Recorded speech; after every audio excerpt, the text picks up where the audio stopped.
Monster Hunter World, a year-old product released for the PS4 and Xbox One that was just recently ported to the PC. So having never played a Monster Hunter game, what are my thoughts on the game and its hefty $60 price tag? Is it worth it? I'll start off with my experiences with the first hour of gameplay, then I'll talk about the graphics and then the gameplay. I'll leave the timestamps in the description, so if you want to know anything specific, you can skip to it. I'll mostly be using clips from my first couple streams of the game in the background to show the perspective of a first-time Monster Hunter.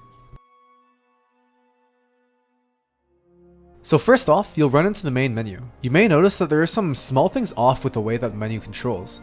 For me at least, I immediately noticed that the controlling of the mouse feels really weird. It either is really laggy or they placed some kind of accelerator on the mouse movements like they did in game. We'll get to that though. This issue really hurts with the precision of the mouse. If I wanted to change an option, I want to be able to quickly navigate through all its menus and change the option I want to change. I don't want to be wasting time correcting for overshooting the mouse. Credit where it's due, the menu screen music is incredible. A short, orchestral piece that really encapsulates the feeling of beginning an exploration into a fantastical yet dangerous jungle. You'll also notice that the backdrop is very pretty and animated to present a serene and calming scene. Let me just get a few quick words about the opening sequence. I was actually very surprised by the quality of the animations. They're very smooth, and the effects added make the first person effect a lot more believable than a straight pan shot. The characters look nice and are animated to feel pretty human, not too much uncanny valley going on. I only have a couple small criticisms. First off, the lip syncing of the characters is very off, at least in English. I think this is a localization issue, as I would imagine the audio would line up pretty decently if it was in Japanese instead of English.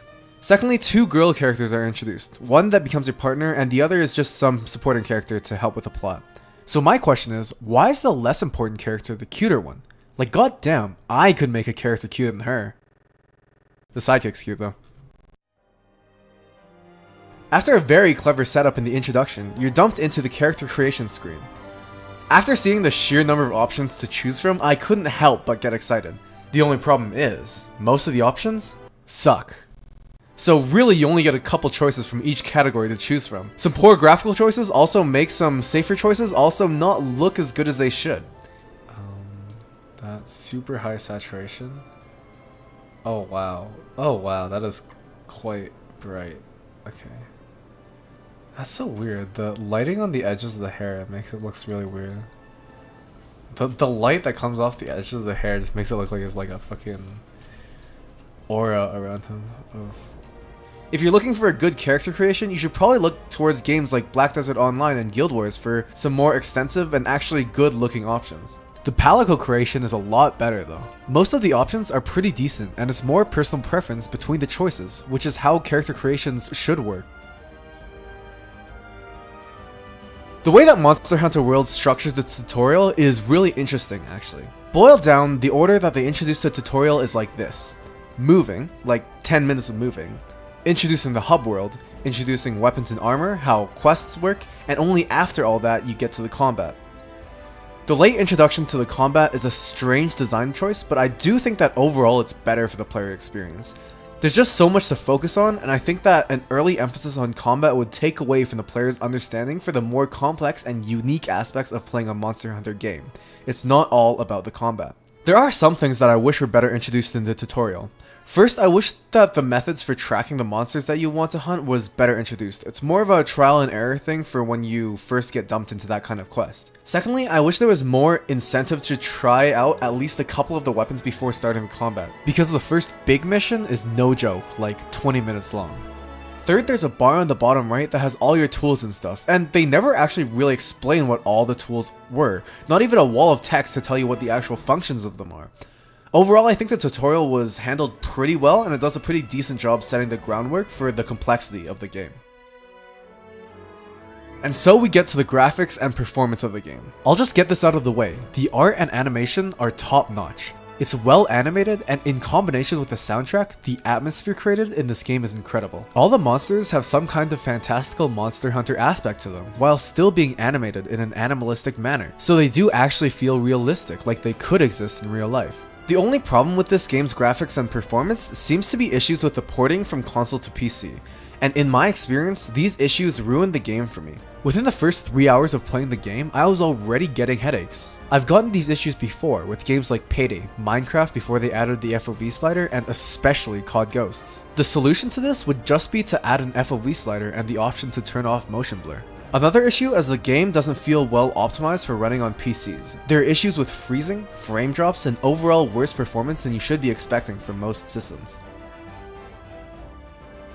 First of all, I'll preface this by saying I am extremely disappointed by how this game controls. It is beyond a doubt the laziest method of porting console controls onto the PC. They basically map the buttons on the controller to the buttons on the keyboard. Left click is A, right click is B, and the mouse is one of the analog sticks. Everything you do feels like you're playing on a controller. When you move the screen, there's an acceleration time and also a strict limit to how fast you can turn the screen. When you hold Q to pull up the weapon bar while you're moving, an RS for right analog stick comes up, like they forgot to replace the prompt with a keyboard prompt. Alright, so I'm just going to show you how bad these mouse controls are. Okay, I'm going to pull the slinger up just to show the a crosshair on screen so it's a little bit easier to see. So I'm going to do three things. I'm going to move my mouse in small circles. I'm going to swipe my mouse, and then I'm going to swipe my mouse back and forth really, really fast, okay? And then we're going to see the difference. Alright, so this is me moving my mouse in a very small circle, okay? It's about what you would expect. Now I'm going to swipe my mouse, and if these controls were normal controls, then I should be able to swipe about half a screen away. Now, I'm trying to go as horizontal as possible here, but, you know, that's not very. Now, remember, this is me swiping my entire mouse pad. And now, see me moving in these small circles? This is how fast the mouse should be moving. Okay, so now what happens if I move it, if I swipe back and forth very, very fast?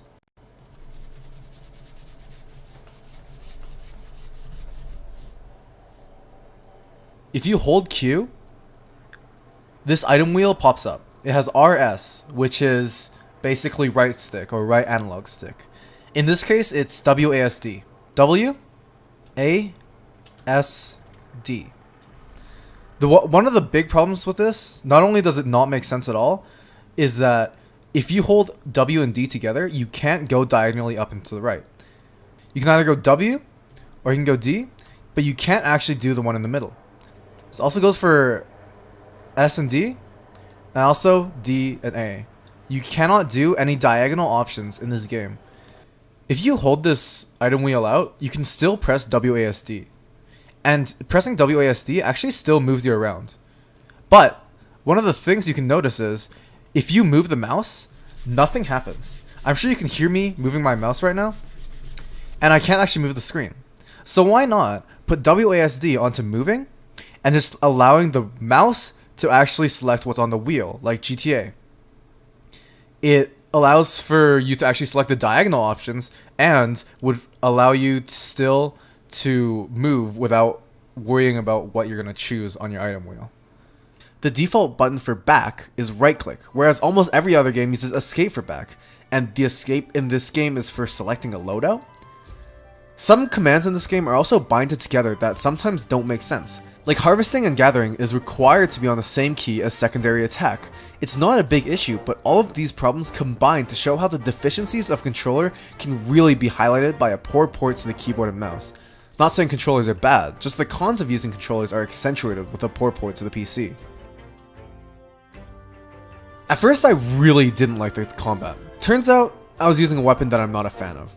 After trying out most of the weapons and switching to a set that wasn't so bad, I'm confident in saying that the combat in this game is mediocre. The weapon combos are mostly a combination of left click and right click, which is also why it's hard to know how to get better at the combat after you know all the useful combos your weapons have. All the weapons have unique combos and most have a little quirk about them which adds a nice flavor to weapon selection in game.